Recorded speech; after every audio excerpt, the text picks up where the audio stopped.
நிச்சயமாக சில விஷயங்கள் ஹராம், சில ஹராமின் எல்லையில் இருப்பவை. அவை மிகவும் வெட்கக்கேடான ஒரு விஷயமாகும். அல்லாஹ்விடம் நான் என்ன சொல்வேன்? என் அன்பு சகோதர சகோதரிகளே, மறுமை நாளில் இதை பற்றி சிந்திப்பதற்கு இது ஒரு வழியாகும். மறுமை நாளில் அல்லாஹ்விடம் நான் என்ன சொல்வேன்?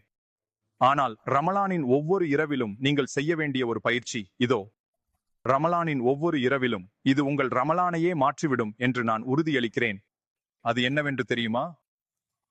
ஒவ்வொரு நாள் இரவும் உங்களை நீங்களே மனதிற்குள் கேட்டுக்கொள்ளுங்கள், இப்போது அல்லாஹ் மலக்குகளிடம் என்னை பற்றி நிச்சயமாக என்ன சொல்கிறான்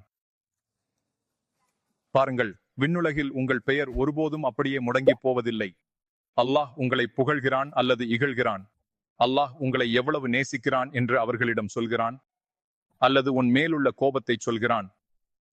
இன்றைக்கு இரவு அல்லாஹ் என்னை பற்றி என்னதான் சொல்கிறான்?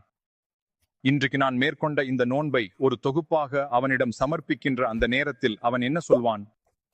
சிந்திக்காமல் துஆவில் உங்களால் முழுமையாக ஈடுபட முடியாது.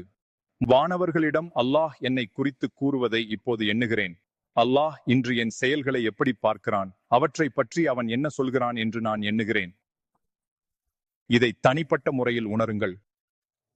அல்லாஹ் உங்களை தேர்ந்தெடுத்தான், நீங்களும் அவனை தேர்ந்தெடுங்கள். அல்லாஹ் உங்களுக்கு ஈமானை அருளியுள்ளான், அது உங்கள் மேல் அவனுக்கு ஒரு குறிப்பிட்ட அளவு அன்பு இருப்பதற்கான அறிகுறியாகும். அந்த அன்பை அதிகரியுங்கள், அந்த அன்பில் திளைத்திருங்கள். இந்த ரமலான் தருணத்தை ஆக்குங்கள் உங்களுக்கும் அல்லாஹ்வுக்கும் இடையே மேலும் மேலும் பெருகும் ஓர் அன்பு பிணைப்பாக. நீங்கள் நற்செயல்கள் செய்யும் போது அதன் கூலியை மட்டும் நினைக்காமல் முதலில் அதை ஏவியவனின் அந்த திருப்தியை பற்றி சிந்தியுங்கள். மேலும் நான் அந்த திருப்தியில் உயர்ந்தேனா இல்லையா? சொல்லப்போனால் இது ரமலானில் மட்டும் செய்யும் பயிற்சி அல்ல. ஒவ்வொரு இரவும் உறங்கும் போது அல்லாஹ் என்னை குறித்து மலக்குகளிடம் சொன்னதை மட்டும் கேளுங்கள். அந்த உரையாடலை மாற்றியிருக்கக்கூடிய செயல் ஏதேனும் இருந்தால், உங்களுக்கு விருப்பமில்லா ஒரு திசையில் சென்றிருந்தால், அஸ்தக்ஃபிருக்க வ அதூபு இலைக்க, அஸ்தக்ஃபிருக்க வ அதூபு இலைக்க, யா அல்லாஹ், உன்னிடம் மன்னிப்பு கோருகிறேன், உன்னிடமே மீளுகிறேன்.